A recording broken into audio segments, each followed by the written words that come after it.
پاک رکھنا ہے اور صاف رکھنا ہے. اللہ تعالی ہمیں عمل کی توفیق عطا فرمائے. اب آپ کے سوالات کی طرف چلتے ہیں. حیدر علی بھائی ہیں، پوچھ رہے ہیں کہ کیا وضو کے پانی کا بچا ہوا مستعمل پانی جو ہے یہ پودوں کو دے سکتے ہیں؟ وضو کے استعمال کے بعد جو پانی بچ جاتا ہے وہ مائع مستعمل ہو بھی اگر تو اسے پودوں کو دینے میں کوئی حرج نہیں ہے. وہ بالکل پودوں کو دیا جا سکتا ہے. اور یہ مائع مستعمل بھی مائع مستعمل ہو، یعنی یہ نہیں ہے کہ ہم نے جو ہے وہ کسی برتن سے وضو کیا تو ضروری ہے کہ وہ برتن مائع مستعمل ہی بن جائے. ایسا نہیں ہوتا. مائع مستعمل تو وہ ہوتا ہے کہ جو بدن سے چھوٹ جاتا ہے وضو یا غسل کے بعد، وہ مائع مستعمل ہے. اور وہ جو پانی ہے وہ بھی مستعمل ہوگا، لیکن پھر اس کا اپنی شرائط ہوتی ہیں. لیکن خلاصہ کلام بہرحال یہی ہے کہ مائع مستعمل یہ پودوں کو دینا بالکل جائز ہے، اسے ضائع نہیں کرنا چاہیے. نور بھائی کا سوال ہے، پوچھ رہے ہیں کہ نماز میں دعائے معصورہ کیوں پڑھی جاتی ہے؟ نماز میں دعائے معصورہ اس لیے پڑھی جاتی ہے کہ نبی کریم صلی اللہ تعالیٰ علیہ وآلہ وسلم نے نماز میں پڑھنے کی دعائیں سکھائی ہیں اور ان کی تاکید بھی فرمائی ہے.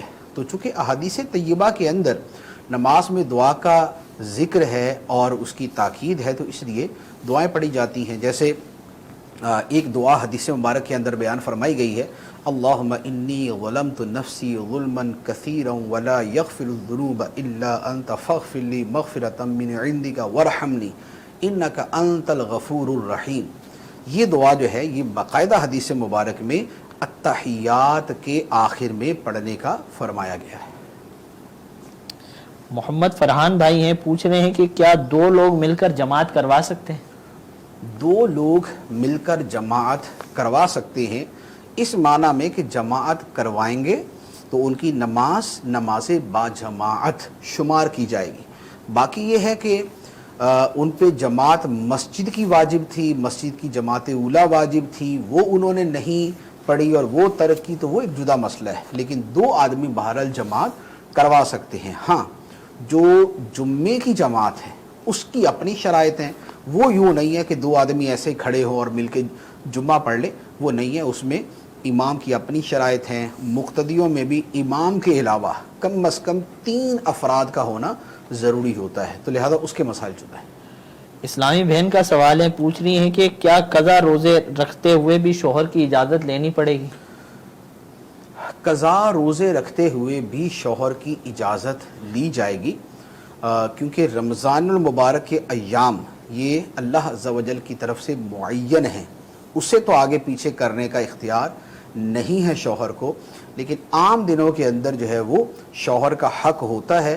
لہذا اس سے جو اس کی حاجت، اس کی ضرورت سے ہٹ کر ایام ہیں، انہی دنوں کے اندر روزے رکھے جائیں. نادر بھائی کا سوال ہے، پوچھ رہے ہیں کہ تفسیر اور تعویل میں کیا فرق ہے؟ تفسیر اور تعویل دو اصطلاحات ہیں اور اس کی مختلف تعریفات کی گئی ہیں. تفسیر کی ایک تعریف یہ ہے کہ جو منصوص ہے، یعنی جو حدیث میں بیان کی گئی ہے وہ تفسیر ہے، یا جو صحابہ کرام سے مروی ہے وہ تفسیر ہے. اور جو اس کے علاوہ ہے، جو کلام عرب کو سامنے رکھتے ہوئے، الفاظ کے اشتقاق، معانی کو سامنے رکھتے ہوئے، اس کے استعمالات کو سامنے رکھتے ہوئے کی جائے، وہ تعویل ہے. تو ایک فرق یہ بیان کیا گیا ہے. ایک یہ ہے کہ جو معین معنی ہے وہ تفسیر ہے اور جو معین سے ہٹ کر ہے وہ تعویل ہے. ایک یہ کیا جاتا ہے کہ جو معنی حقیقی ہے وہ تفسیر ہے اور جو معنی حقیقی سے ہٹ کر معنی ہے وہ اس کی تعویل ہے. تو یوں اس طرح کا ایک یوں کہہ لے کہ بہت سارے اس کے معانی بیان کیے گئے ہیں. دو لفظ ہیں اور ان کی اصطلاحات بہت ساری ہیں. ایک سوال یہ آیا کہ تہجد کے لیے سونا ضروری ہے یا بغیر سوئے بھی تہجد پڑھ سکتے ہیں؟ تہجد کے لیے سونا ضروری ہوتا ہے کہ عشاء کے فرض پڑھنے کے بعد رات کو آدمی کچھ دیر آرام کرے تو فجر کا وقت شروع ہونے سے پہلے اب وہ تہجد پڑھ سکتا ہے.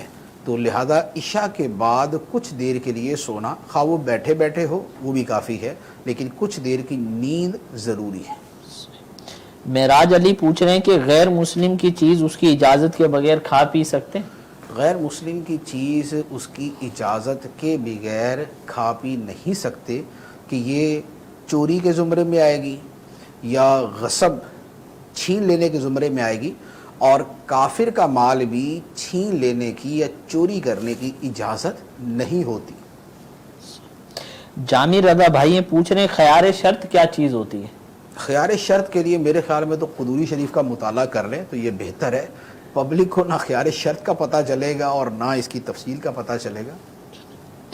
غلام فرید بھائی یہ کہہ رہے ہیں کہ مسجد کا محراب سینٹر میں نہیں ہے بلکہ ایک سائڈ کے اوپر 4-5 فٹ کے فرق سے بنا ہوا ہے، تو ایسی مسجد کے اندر جماعت کس طرح کروائی جائے؟ محراب وہاں پر جماعت جو محراب دو طرح کے ہوتے ہیں نا، محراب کے دو معنی سمجھ لیں یا دو استعمال سمجھ لیں۔ ایک ہوتا ہے محراب حقیقی اور ایک ہوتا ہے محراب سوری، صورت کے اعتبار سے۔ محراب حقیقی کہتے ہیں مسجد کے بالکل وسط کو، درمیان کو۔ مثال کے طور پہ 30 گز کی چوڑائی کی مسجد ہے، اب 30 گز کا مطلب یہ ہوا کہ یہ جو درمیان میں بالکل جو 15 13 14 15 گز والی جگہ ہے، یہ والی جگہ جو ہے یہ اس کا وسط حقیقی بنے گی، ٹھیک ہے؟ تو یہ ہے اس کا محراب حقیقی۔ اور محراب سوری یہ ہوتا ہے کہ جو محراب کی صورت بنی ہوئی ہے۔ اب اصل جو اعتبار ہے وہ محراب حقیقی کا ہے کہ جب جماعت ہوگی تو امام کے لیے سنت یہ ہے کہ وہ اس جماعت کی جو جتنی وہ جگہ بنتی ہے اس کے بالکل درمیان میں کھڑا ہو۔ اب اگر درمیان اور ہے اور صورتاً محراب اور ہے، اب اگر یہ اسے چھوڑ کے ادھر کھڑا ہوگا اور جس کی صورت یہ بن جائے گی کہ مثال کے طور پہ ادھر نمازی کم ہے اور ادھر نمازی زیادہ ہے، تو یہ ترک سنت کی صورت ہوگی۔ لہذا جو محراب حقیقی بنتی ہے وہاں پر کھڑا ہونا چاہیے۔ احسان اللہ بھائی ہیں کہہ رہے ہیں کہ السلام علیکم ورحمۃ اللہ وبرکاتہ۔ وعلیکم السلام ورحمۃ اللہ وبرکاتہ۔ پوچھ رہے ہیں کہ نماز میں اگر بندہ صرف فرض ہی پڑھتا ہو اور سنتیں وغیرہ نہ پڑھتا ہو تو ایسے بندے کے لیے کیا حکم ہے؟ نماز میں صرف فرض پڑھے اور سنتیں نہ پڑھے، اس کا عمومی مفہوم تو یہ بنتا ہے کہ جیسے فجر کی نماز میں اس نے 2 فرض پڑھے لیکن 2 سنتیں چھوڑ دیں، ظہر کی نماز میں 4 فرض پڑھے لیکن جو پہلے کی 4 سنتیں اور بعد کی 2 سنتیں وہ چھوڑ دیں۔ اسی طرح مغرب میں اور عشاء میں، عصر کے اندر تو سنتیں موقدہ ہوتی نہیں، سنتیں ہیں لیکن سنتیں غیر موقدہ ہیں۔ تو دیکھیں حکم یہ ہے کہ یہ جو نوافل ہوتے ہیں ان کی بڑی فضیلت ہے، ان کی بڑی عظمت ہے، اور قیامت کے دن اگر بندے کے فرضوں میں کچھ کمی رہ جائے گی، جیسے بھولے سے کسی آدمی نے بے وضو نماز پڑھ لی تھی، اس کو نہیں پتہ چلا، یا ناقص انداز کے اندر اس نے فرض پڑھے تھے، تو اللہ تعالیٰ ان سنتوں اور نوافل کے ذریعے اس کے فرضوں کی کمی پوری فرمائے گا۔ تو انہیں متممات اور مکملات کہا جاتا ہے کہ یہ فرائض کی تکمیل کرنے والی ہیں، یہ ان کو پورا کرنے والے ہیں۔ تو لہٰذا یہ سنتیں اور نوافل یہ بڑے اہم ہیں اور ان کے بڑے فضائل ہیں۔ احادیث طیبہ کے اندر یہ جیسے مثال کے طور پہ فجر کی سنتیں، اس کے بارے میں تو یہاں تک فرمایا گیا ہے کہ اگرچہ دشمن کے گھوڑے تم پہ حملہ بھی کر دے تب بھی یہ سنتیں ادا کرو، فجر کی سنتیں۔ اور جو باقی سنتیں ہیں ان میں بھی اپنی اپنی ان کی فضیلتیں بیان کی گئی، اور نبی پاک صلی اللہ تعالیٰ علیہ وسلم کا وہ معمول تھی، حتیٰ کہ نبی پاک علیہ السلام سفر و حضر میں یہ سنتیں ادا فرماتے تھے۔ تو لہذا سنتیں اور نوافل ترک نہیں کرنے چاہیے۔ اچھا، اب یہ ہے کہ بالفرض اگر کوئی ترک کرتا ہی ہے تو اس پہ حکم شرعی کیا ہے؟ تو اس کا جواب یہ ہے کہ جو نوافل ہیں یا جو سنتیں غیر موقدہ ہیں، اگر ان کو ترک کرتا ہے تو وہ گناہ گار نہیں، ایک فضیلت کا عمل تھا اس نے چھوڑ دیا۔ لیکن اگر سنت مؤکدہ ترک کرتا ہے، سنت مؤکدہ کون سی ہیں؟ ظہر سے پہلے، فجر سے پہلے کی 2، عصر سے پہلے کی 4، ظہر سے پہلے کی 4 اور ظہر کے بعد کی 2، مغرب کے بعد کی 2 اور عشاء کے بعد کی 2، تو یہ سنتیں جو ہیں یہ سنت مؤکدہ ہیں۔ اور جمعے کے اندر یہ ہوتا ہے کہ جمعے سے پہلے کی 4 اور جمعے کے بعد کی 4، وہ سنت موقدہ۔ تو اب اگر جو سنت موقدہ کا تاریخ ہے تو اس کے بارے میں حکم یہ ہے کہ اگر وہ ایک آدھ مرتبہ کبھی کبھار چھوڑ دی تو اس پر گناہ نہیں ہے، ہاں اس سے پوچھا جائے گا کہ کیوں چھوڑی، یعنی کہ اس سے پوچھ گچھ ہوگی، سرزنش ہوگی، لیکن اس پر گناہ نہیں ہے۔ لیکن اگر سنت مؤکدہ کے ترک کی عادت بنا لے کہ بار بار چھوڑتا ہے، بار بار چھوڑتا ہے، تو یہ جو سنت مؤکدہ کا ترک ہے یہ گناہ ہے، پھر اس پر گناہ ہوگا، اور پھر گناہ جو ہے وہ بہرحال عذاب کے مستحق ہونے کا سبب بنتا ہے۔ البتہ اس میں ایک اور صورت بھی ہے، وہ فقہاء کرام نے جو بیان فرمائی ہے وہ بڑی سخت صورت ہے۔ وہ یہ ہے کہ جو بندہ سنتیں یہ سمجھ کے چھوڑتا ہے کہ یار ان کی کیا اہمیت ہے، تو اس پر فقہاء کرام نے کفر کا حکم دیا ہے کہ اس نے سنتوں کی تخفیف کی ہے، توہین کی ہے، انہیں معمولی اور ہلکا سا سمجھا ہے، تو اس پر بڑا سخت حکم ہے۔ اب جو لوگ عادتاً سنت مؤکدہ ترک کرتے ہیں، نہیں نہ نفل پڑھنی، نہ سنت غیر مؤکدہ، نہ سنت مؤکدہ، اور بس فرض، تو جو بالکل ہی ایسا معمول بنا لے تو ان کے بارے میں بڑا اندیشہ ہے کہ کہیں یہی وہ ہلکے پن والا اور یہ اس طرح کا ان کے دل کے اندر معنی مفہوم نہ ہو کہ جس کے اوپر اتنا سخت حکم لگتا ہے، تو لہذا سنت ترک نہیں کرنی چاہیے، بلکہ یہ جو 12 سنت مؤکدہ ہیں ان کو ادا کرنے پر جنت کی بشارت ہے، اور انہیں ترک کرنے پر شفاعت سے محرومی کی وعید ہے۔ جے آر اتاری بھائی ہیں، ان کا بھی اسی طرح کا سوال ہے، وہ پوچھ رہے ہیں کہ سنت مؤکدہ سفر وغیرہ میں ہی پڑھنی پڑے گی؟ سنت مؤکدہ سفر میں بھی پڑھنی چاہیے۔ ترمذی شریف کے اندر حدیث مبارک ہے کہ نبی کریم صلی اللہ تعالی علیہ وآلہ وسلم نے سفر و حضر کے اندر سنتیں ادا فرمائیں۔ ایک تو یہ، دوسری بات یہ ہے کہ جب یہ سنتیں فرض کی تکمیل ہیں تو فرض کی تکمیل تو بہر صورت ہونی چاہیے، خواہ وہ سفر کے اندر ہے یا حضر کے اندر ہے، تو یہ جو سفر کی سنتیں پڑھی جائیں گی یہ بھی قیامت کے دن جو ہے تکمیل کا سبب بنیں گی، تو لہذا اس اعتبار سے بھی پڑھنی چاہیے۔ الحاق اسلام بھائی ہیں، پوچھ رہے ہیں کہ حافظ قرآن کو روزانہ کتنے سپارے دہرانے چاہیے؟ کوئی شرعی اعتبار سے تو اس پر حکم نہیں ہے، شرعاً جو حافظ پہ حکم ہے وہ یہ ہے کہ وہ قرآن پاک کو یاد رکھے اور حفظ بھول نہ جائے۔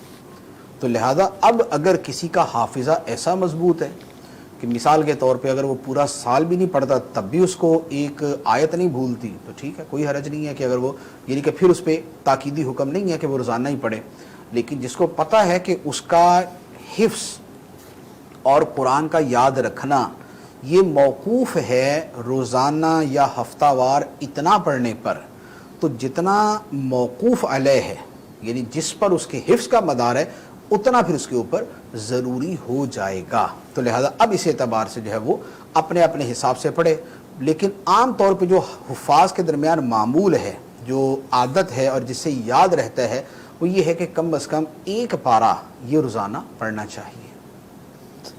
یعقوب بھائی ہیں، ذوالفقار بھائی ہیں، حسان عباس بھائی ہیں، اور بہت سارے لوگ آپ کو سلام کہہ رہے ہیں، اور بہت سارے لوگ ورحمۃ اللہ، بہت سارے لوگ ہیں، رضا بھائی ہیں، اویس بھائی ہیں، کہہ رہے ہیں کہ ماشاءاللہ بہت اچھا پروگرام ہے، مفتی صاحب بہت دنوں بعد لائیو آئے ہیں، یہ بھی میسج آیا ہے۔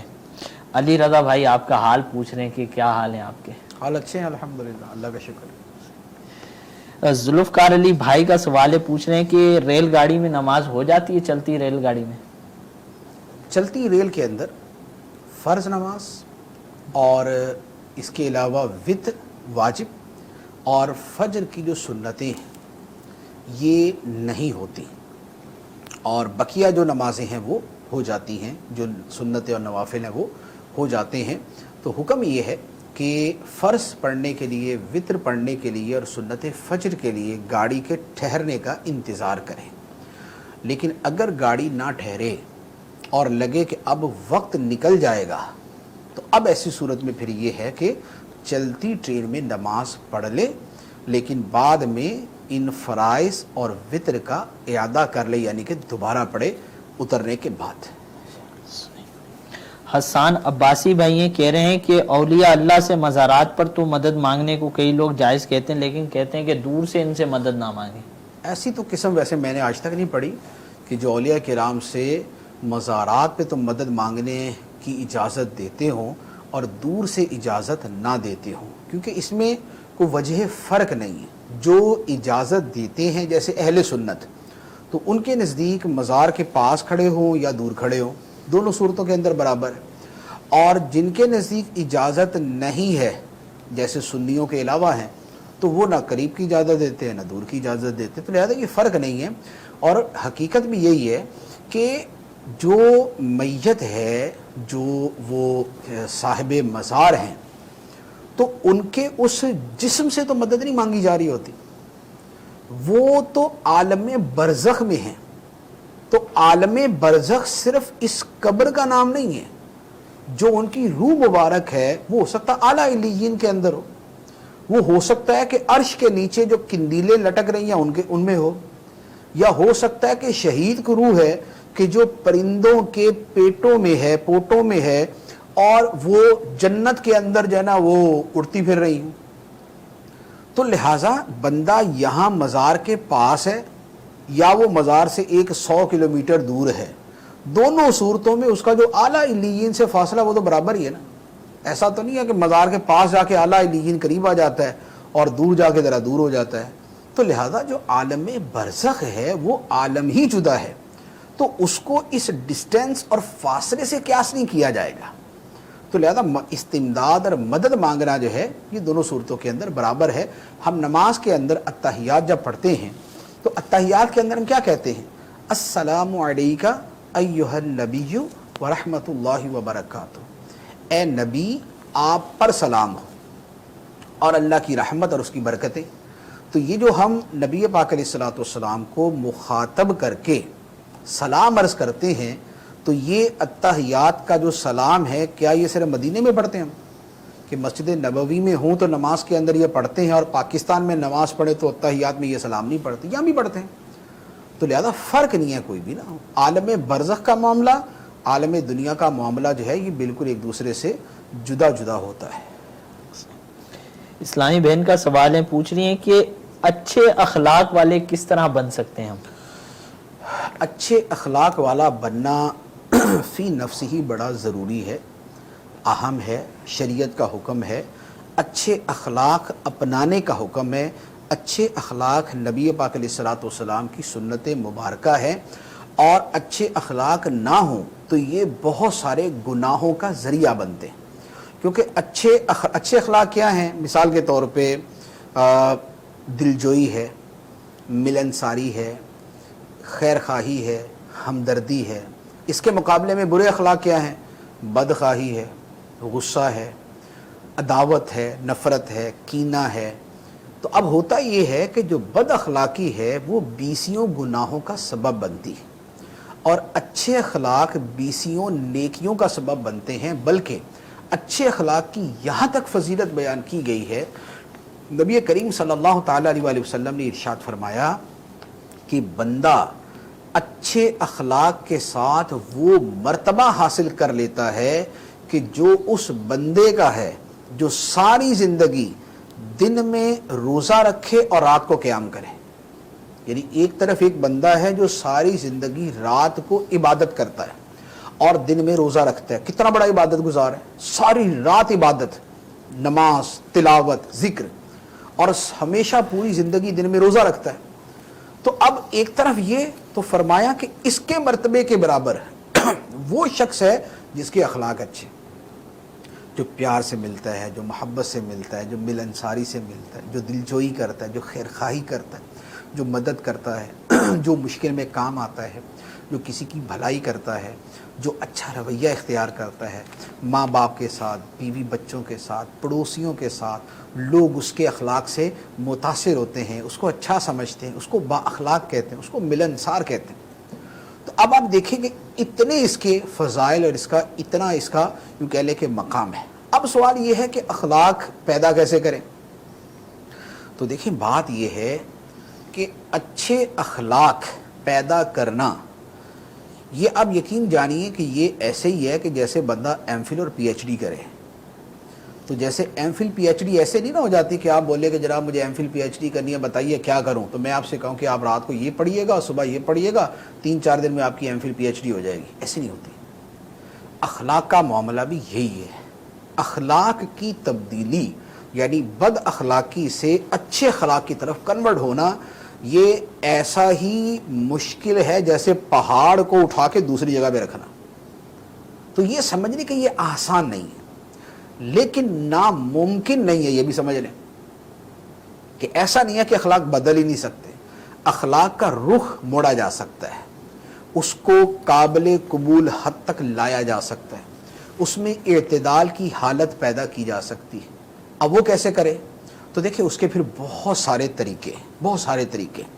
یہ جو مرید بنتے ہیں نا, کسی پیر کا مرید بنتے ہیں, اس کے پیچھے بہت بڑا مقصد بھی یہی ہوتا ہے کہ ہمارا کردار بدل جائے, ہمارے اخلاق بدلے, ہم اچھے بن جائیں, ہم نیک بن جائیں.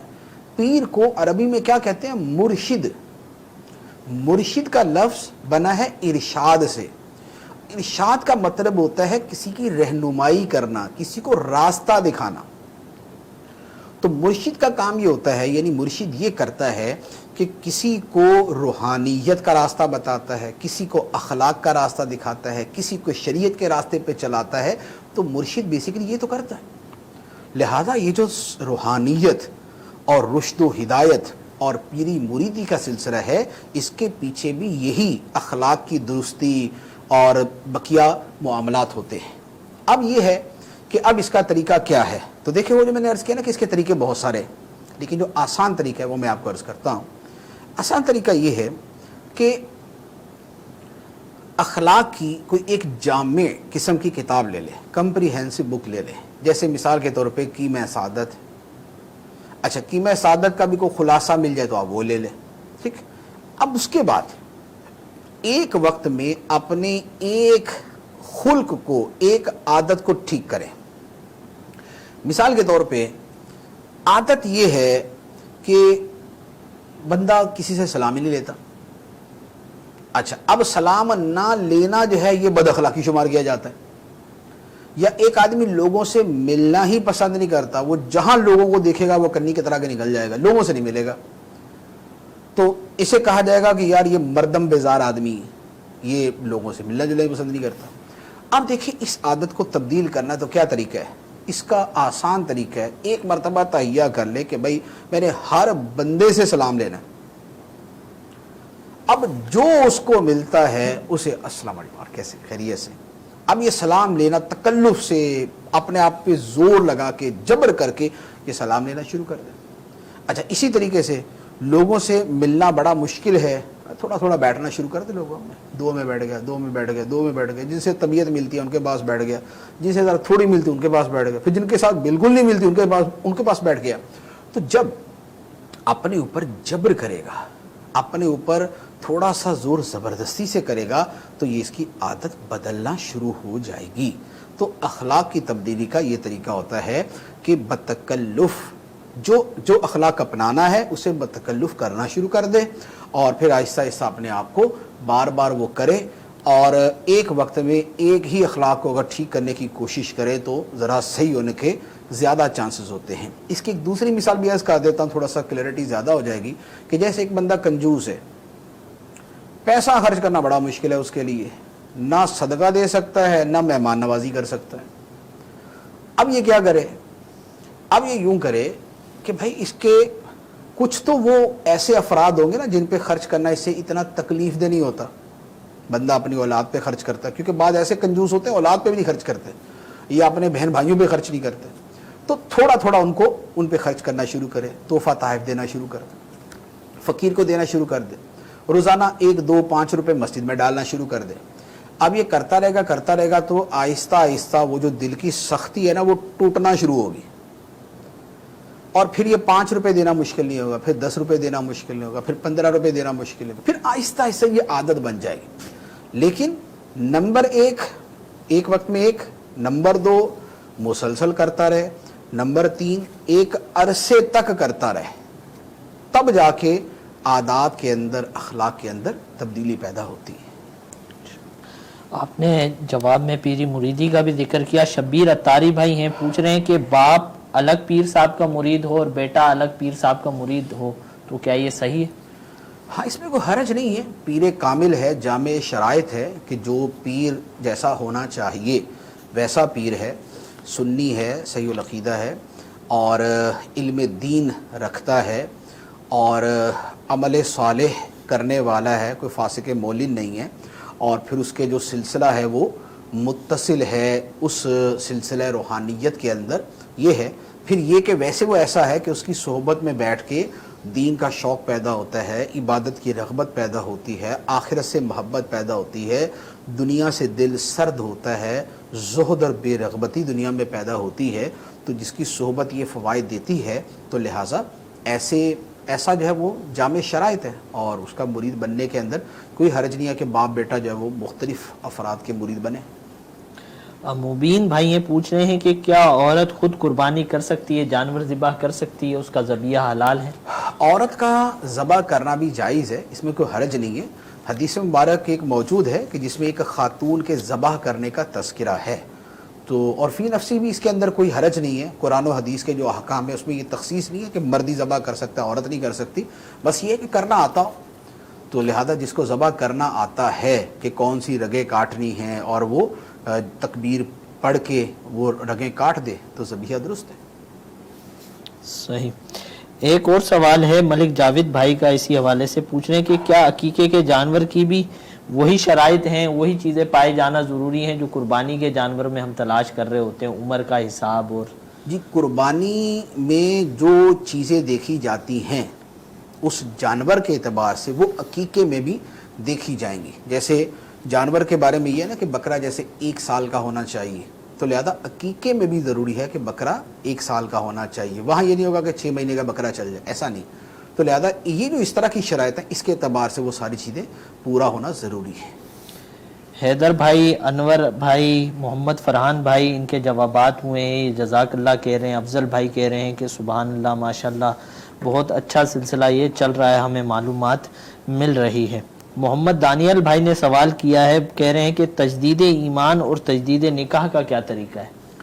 تجدید ایمان اور تجدید نکاح، تجدید ایمان تو یہ ہوتا ہے کہ انسان نئے سرے سے کلمہ پڑھتا ہے۔ اب یہ تجدید ایمان جو ہے یہ 2 صورتیں ہوتی ہیں۔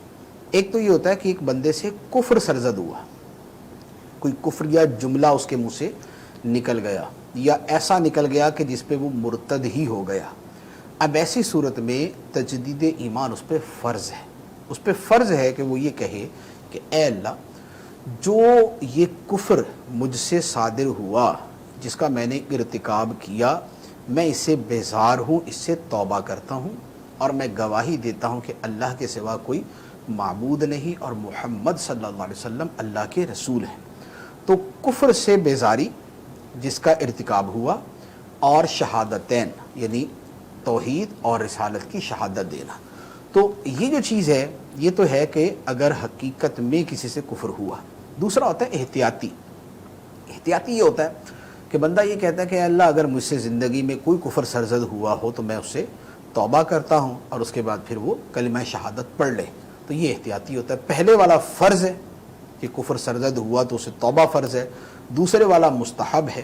اچھا، اس کے ساتھ تجدید ایمان کی ایک اور صورت بھی ہے، اس کو بہرحال تجدید ایمان کا لفظ تو اصطلاح کے اندر نہیں کہا جاتا، اگرچہ وہ حدیث مبارک کے اندر الفاظ مبارک یہی ہیں کہ اپنے ایمان کی تجدید کیا کرو۔ عرض کی کیسے؟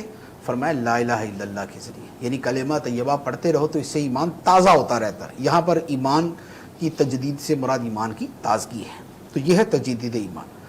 تجدید نکاح جو ہے وہ بھی ایسے ہی ہے جیسے تجدید ایمان کی 2 صورت ہے۔ اگر تو کفر کے بعد تجدید نکاح کی جا رہی ہے کہ تجدید ایمان کر لی، اب نکاح نئے سرے سے پڑھ رہے ہیں، تو پھر تو پورا جیسے نکاح ہوتا ہے بما مہر کے، پھر تو وہی ہوگا۔ اور اگر احتیاطی تجدید نکاح ہے تو اس کے اندر پھر مہر جو ہے وہ ضروری نہیں ہوتا، بس جو ہے وہ آپس میں جو ایجاب و قبول کے کلمات ہیں وہ کہہ لیے جائیں۔ صحیح۔ محمد ابراہیم بھائی یہ کہہ رہے ہیں کہ نماز میں آنکھیں بند کر سکتے ہیں؟ نماز میں آنکھیں کھلی رکھنا افضل ہے، بہتر ہے، اور بند رکھنا جو ہے یہ کوئی گناہ نہیں ہے۔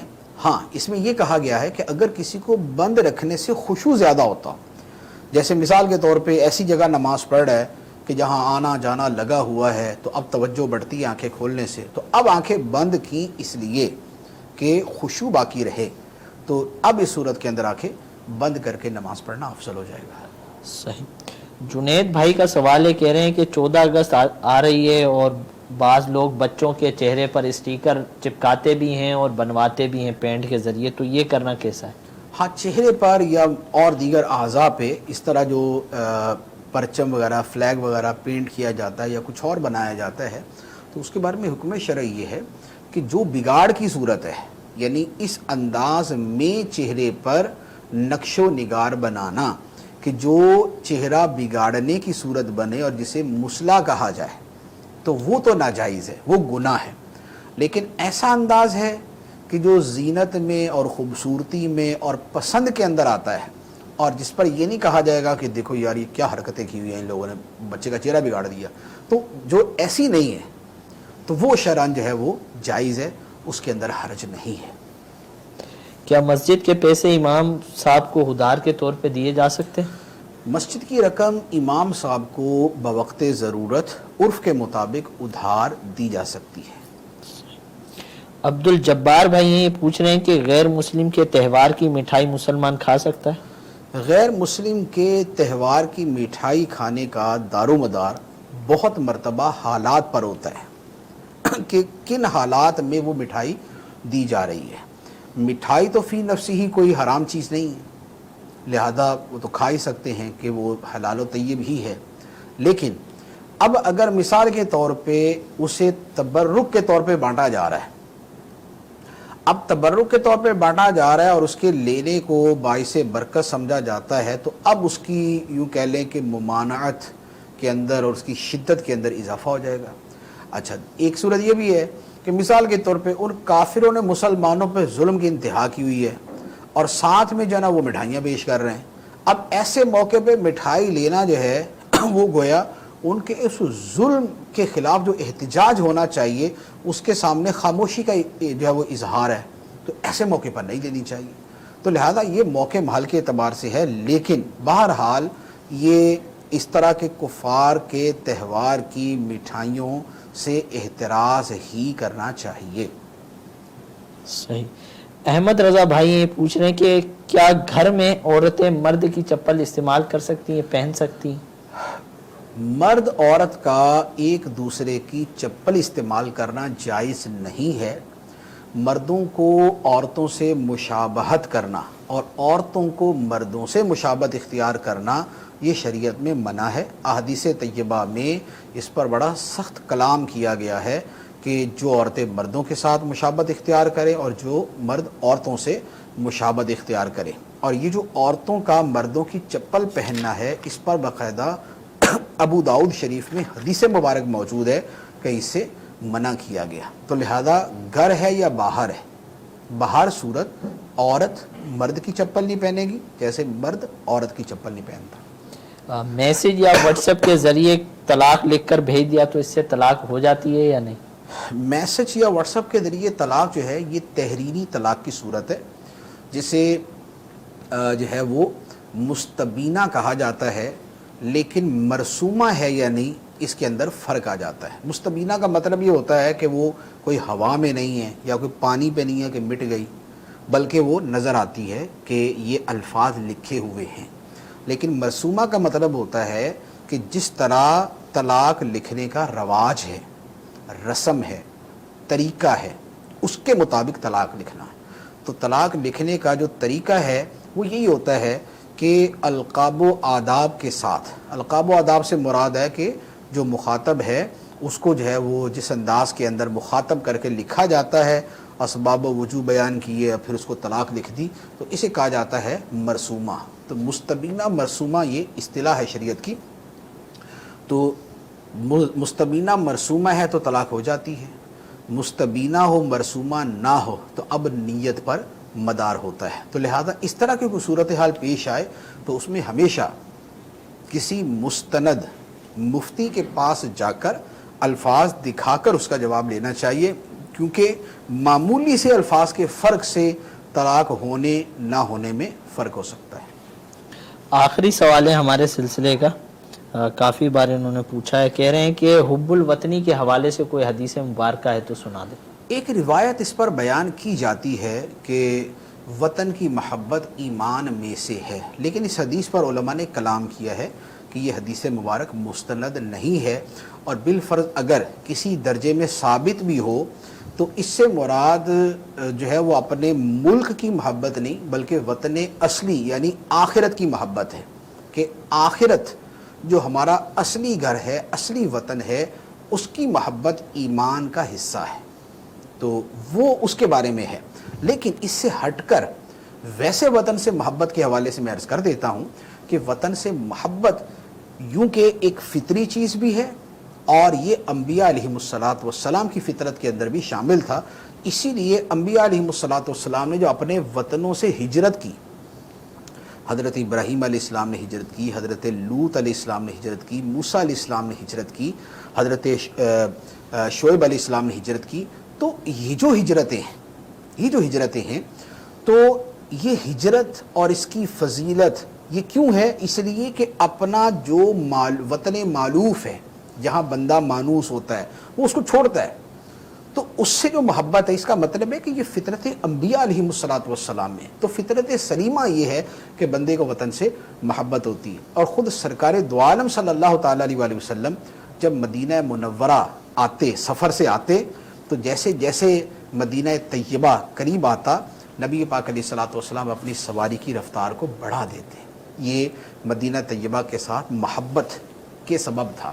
تو مدینے سے محبت، ایک تو خیر یہ بھی ہے کہ مدینہ منورہ کی ایک اپنی شان ہے، لیکن اس کے ساتھ وطن کی محبت کا بھی عنصر شامل ہے۔ اس لیے اس حدیث کی شرح میں حضرت علامہ بدر الدین عینی رحمۃ اللہ علیہ نے عمدۃ القاری میں وطن کی محبت کا استدلال بھی کیا ہے، تو لہذا وطن سے محبت ہونی چاہیے۔